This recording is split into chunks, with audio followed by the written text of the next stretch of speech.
Hey, today on At Your Leisure, we're discovering a new trail in the West Desert with Skyller and Heather.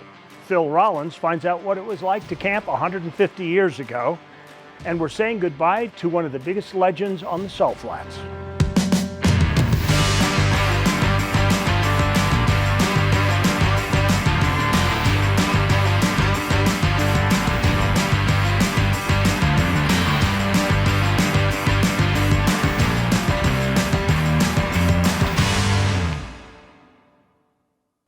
We're out here west of Delta, Utah today, exploring the West Desert. We are doing the access road to the Brown Queen Mine.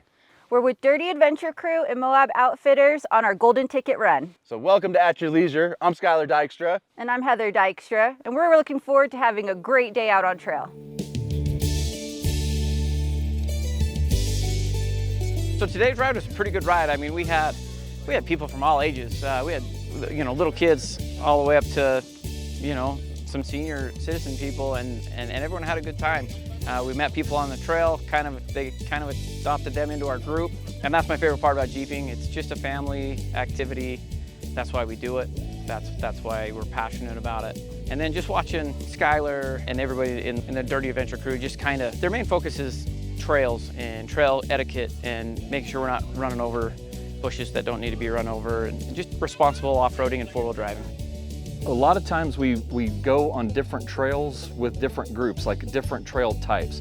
Dirty Adventure Crew seems to be a little bit tougher kind of trail. Not too tough, but just a little tougher, a little more robust, whereas there are other crews where maybe it's more of a social kind of thing, and the focus isn't so much on doing tough trails, but I highly recommend getting involved with the club. They'll teach you things that you don't know, they'll show you trails that you don't know, give you service opportunities, and teach a lot about conservation and trail preservation, how to really treat the trails and be a good off-roader that's responsible and conservation minded. There were some good climbs. Everybody made it through. Sometimes took a few runs, but everyone was patient with everybody, and it's just good family unity. Well, I'll tell you, there's a lot of teamwork and a lot of really camaraderie that comes together. Everybody is so helpful.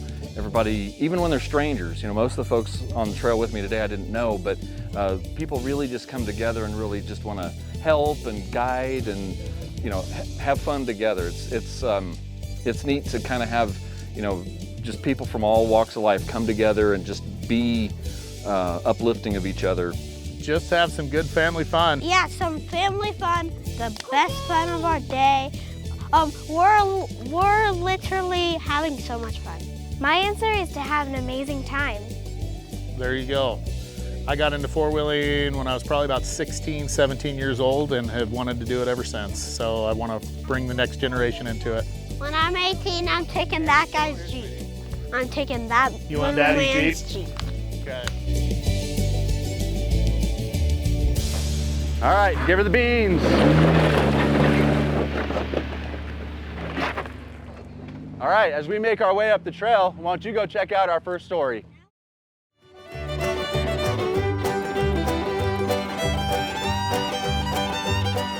Hey, this is Phil Rawlings. We're here at the Fort Bridger Rendezvous. This is one of my favorite events of the year. So awesome, so many things to see here. We're gonna go look for a few things for ourselves. Let's go check it out.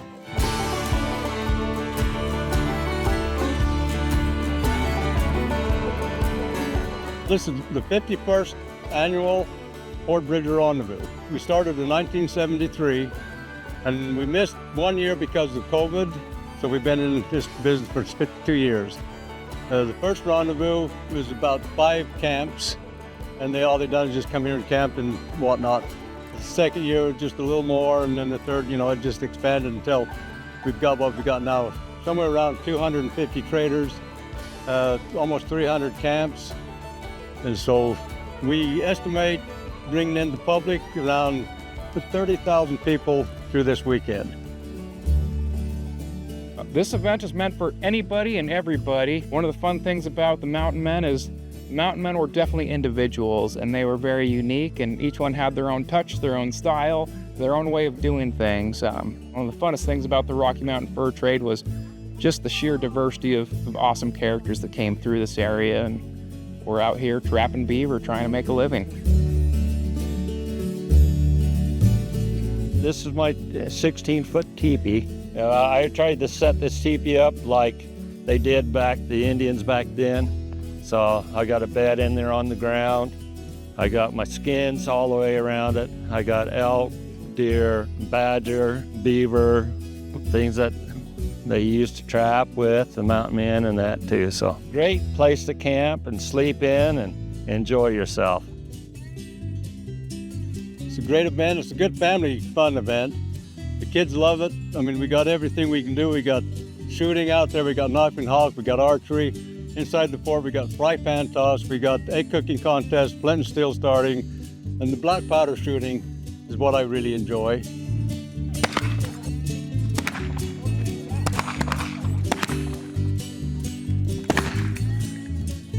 One of the things I was excited about coming to this event for is I have this knife that I need a shank welded onto. There's a lot of craftsmen. We saw a blacksmith forge earlier. We're gonna go see if they can put a shank on the end of this so I can finish off the handle. If you were headed west, right here through Bridger Valley is a natural pass that just about everyone had to go through. And because of that, from scientists to famous outlaws to famous figures, and of course, hundreds of thousands of people have used this over at least 13,000 years of archaeological evidence that we have in this spot. We are, of course, recreating as best as we can the fur trade area, Rocky Mountain fur trade specifically. So really from, say, about the time of 1807 to 1840. When we do this type of living history at a historic site, it really brings to life what it used to be, why it's important, who used to be here, what they were doing, and it really gives you that immersion, that immersive experience of being in that time. Really just seeing it come to life the way it does is special, and it's unique to this site.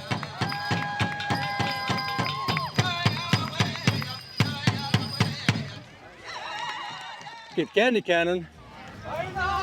We put powder in and we put a wad in and we fill it full of candy. And we shoot it off and it blows candy all over in the air and all the kids run and grab the candy. And you'll be surprised that when it's over, there ain't a piece of candy left on the ground. It's all gone. So I'm here with Jesse Colson of 307 Forge. They're out of Big Piney, Wyoming. And I was talking to him about this piece and putting a shank on the end of it.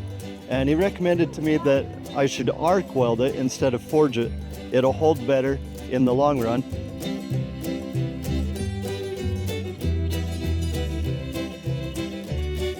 Wyoming State Parks is a real state park system. Our parks are true parks, and you can come out here and experience the beauty that Wyoming has to offer unfettered.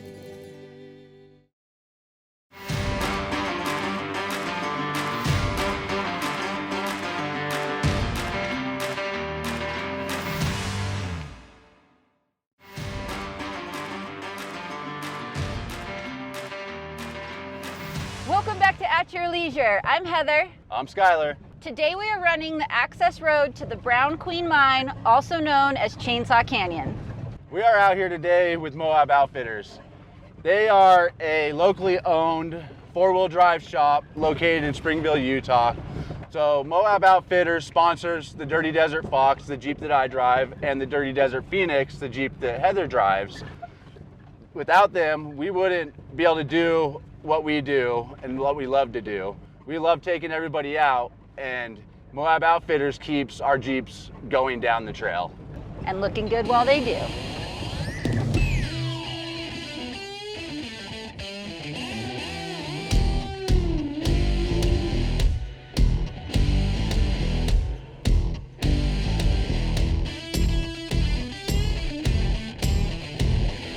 Moab Outfitters started in 2007. Friend of mine and myself decided, hey, we lift a lot of vehicles in our parents' garages. Let's do a shop, so we did. So we work on all four-wheel drive vehicles at Moab Outfitters. We specialize in Jeeps, obviously.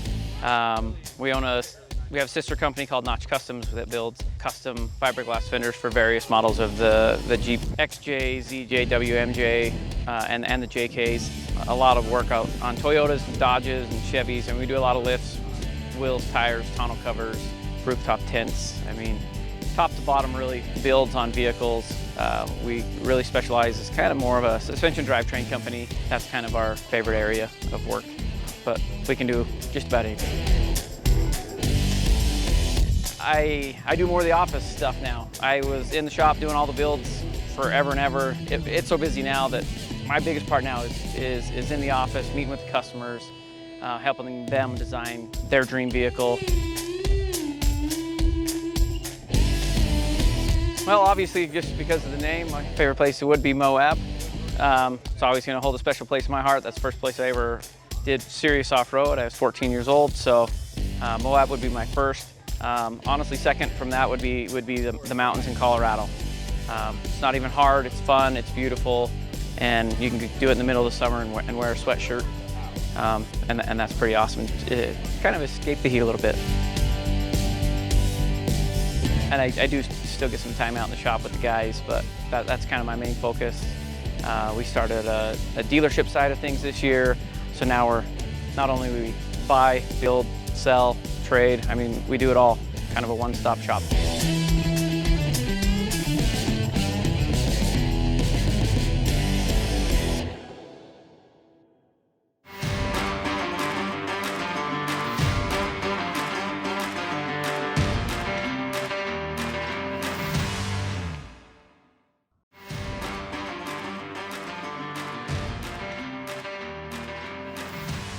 Welcome back to At Your Leisure. We're having a fantastic time out here exploring the West Desert. Yeah, we are.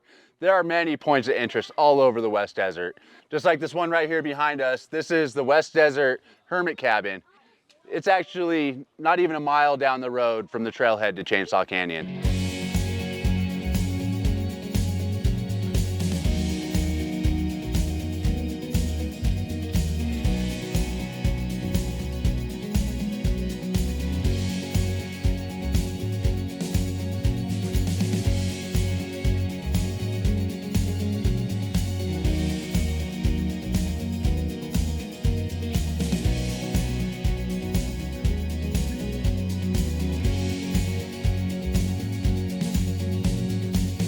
So today we did Chainsaw Canyon. First time I've done it and was really excited to go with Dirty Adventure Crew. It was a little bit tougher trail than I thought it would be, but with Skyler's help and the rest of the Dirty Adventure Crew, I was able to get all the way up it and all the way down with minimal damage. Yeah, well, you know, so Utah's got these mines scattered all over, the whole West does. And, you know, a lot of times they can be dangerous places to go, and so you know you want to make sure that if you do explore any of them that you're careful and you know obeying all posted signs, etc. You know the mine today, you know it seems typical of what the Old West had to offer, and it's just a neat place to explore. My favorite part, probably getting around and hiking and having some fun. Finding the house. The hermit cabin? The hermit cabin inside the mountain. Up that mountain. You want to climb up that mountain? Yeah. That would be tough. With my dad's Jeep, just drive it up, drive it down easily. Easily, huh? Because of that trail. You have a lot more faith in my driving than I do, because I don't want to drive up that or down that. My option is pretty hard because there's so many fun places to go and to be. Good. Sometimes I like it. It kind of depends. Like if it's bumpy, I'm like, ugh. But when it's like smooth, when you just go, ooh, it's like, I love it. It's fun. Great. It's fun. like a roller coaster. It's great. It's fun. I would do it every day if I could. I love just going out and being in nature and exploring and finding new places. I have a lot of wanderlust, so I love to travel and love to go all over the place. And he loves to catch lizards. I do love to catch lizards and snakes and everything else.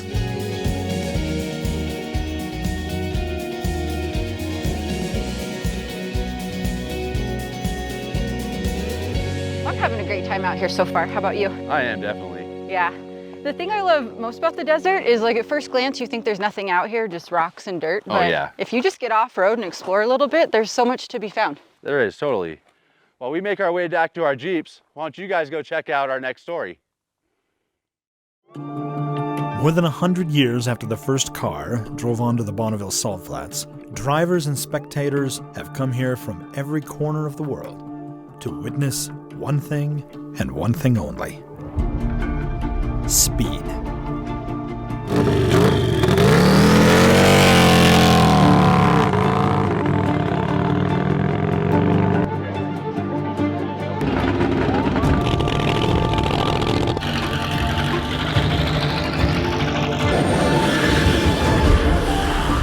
This year at Speed Week, I got the chance to spend a couple of days with a true racing dynasty, Team Vesco, and their mighty, jet-powered, rod-driven Turbinator 2.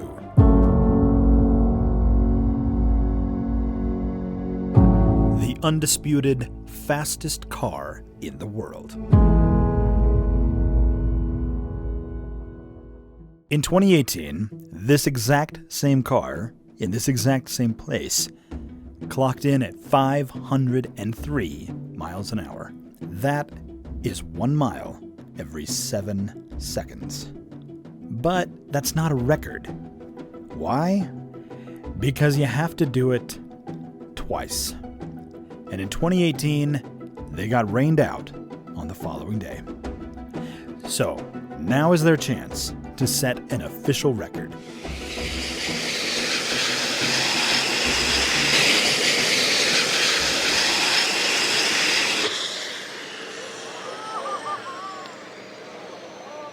That's not what's supposed to happen.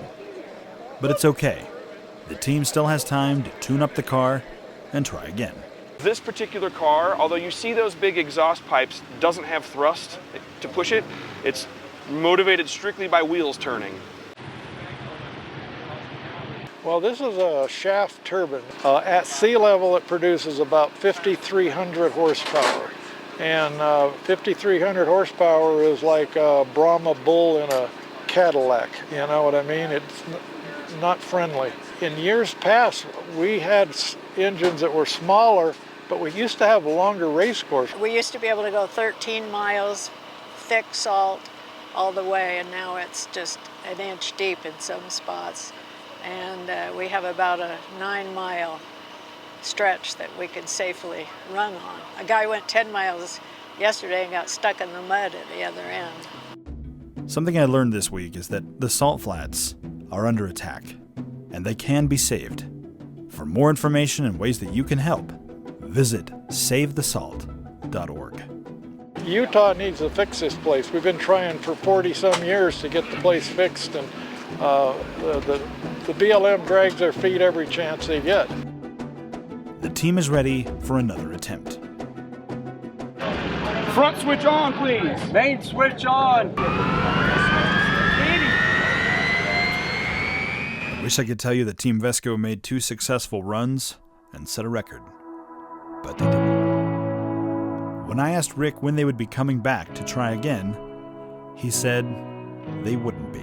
We've all been trying to do what our family wanted to do, is to be the first to 500. We did that, and then we got the fastest record, and we got the FI record. So we've done about all you can do, and things are good. I mean, there's no problem. Just getting old. I'm disappointed. We knew that we could do, at least get top time out here and get the hot rod trophy again. We've had it 3 times with this car over the years, and once with a motorcycle, and we wanted to get it once more, but that's the way it goes. It's racing. You can never tell what's going to happen.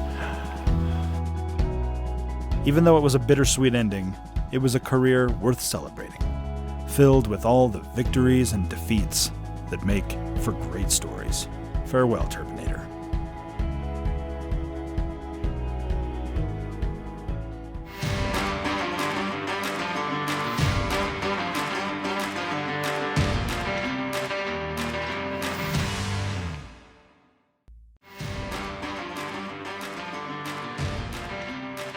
Welcome back to At Your Leisure. We're having an awesome time running Chainsaw Canyon today.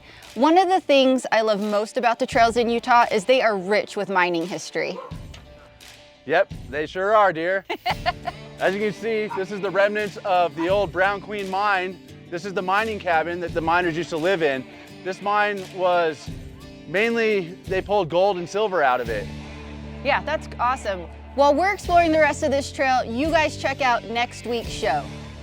Thanks, Heather. Next week, Scott and Tanya Huntsman take the reins as we join them for a very unique car and plane show. It's classic horsepower to the nth degree. Then we're joining an annual tradition on the most beautiful highway in Utah as we join the Stedman family for their red, white, and road motorcycle ride with an interesting twist for dinner. Finally, Reese and Marianne Stein discover one little skiing town, a mountain town, that's big on winter sports. But do you know they have things that happen all year round? Now let's take a look at our contest winner. This week's contest winner was submitted to us via email by Rick and Michelle Tanga. And it looks like Rick and Michelle are the lucky winners of a Clearly Tough windshield for their rig. You know, Clearly Tough does offer the strongest windshields on the market.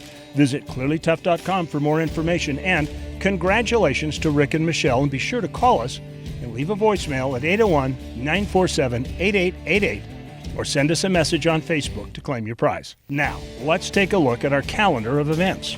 First up, October 1st through the 4th is the Beaver County ATV Jamboree, which is a good way to wind down the summer riding season at one of the most popular OHV venues in the state. Visit ramblersutah.com to register today. Then it's off to the races October 2nd through the 6th at the Firebird Raceway Halloween Classic in Boise, Idaho. This is high adrenaline racing, and AYL's very own Scott Huntsman will be there with his car.